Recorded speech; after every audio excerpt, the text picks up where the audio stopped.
A fantastic way for learning any kind of vocabulary, especially if you're good at drawing, is to make a map.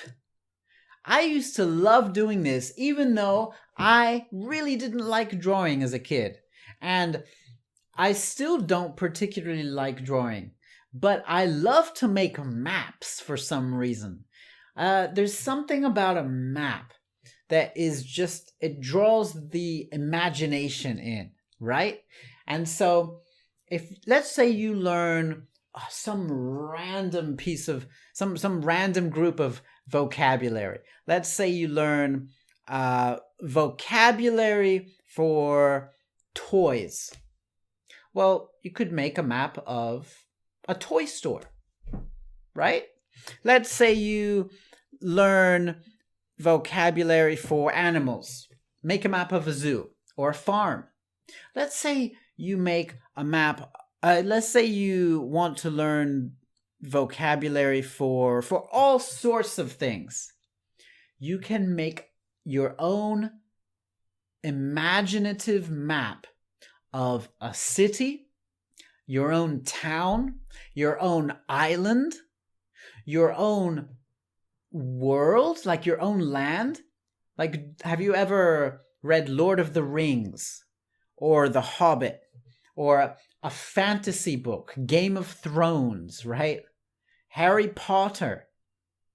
You can make an imaginative land like that. Make a map and label where all of these things are. So what is good about this psychologically?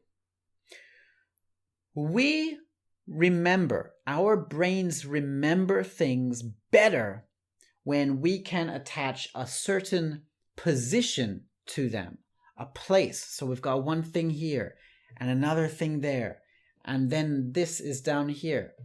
And even when we put it away and go somewhere else, we'll still have kind of a mental map of that in our minds.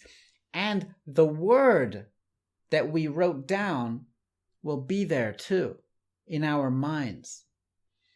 Usually, people find it much easier to remember vocabulary where the words are labeled and positioned in different places rather than just in a straight list. It's harder to remember things in a straight list. We need positions. This is one tip that I really wish more people would take seriously, because our minds really do remember things better that way. So you could end up having a whole notebook full of maps, you could have a grand map of a whole world, and then mini maps for each part of that world.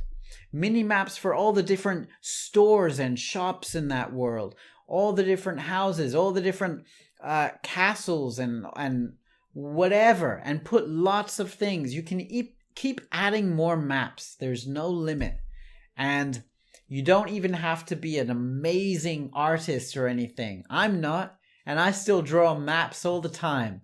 All right? And it's fun, it's simple, and extremely effective. Try it out. See you in the next lesson.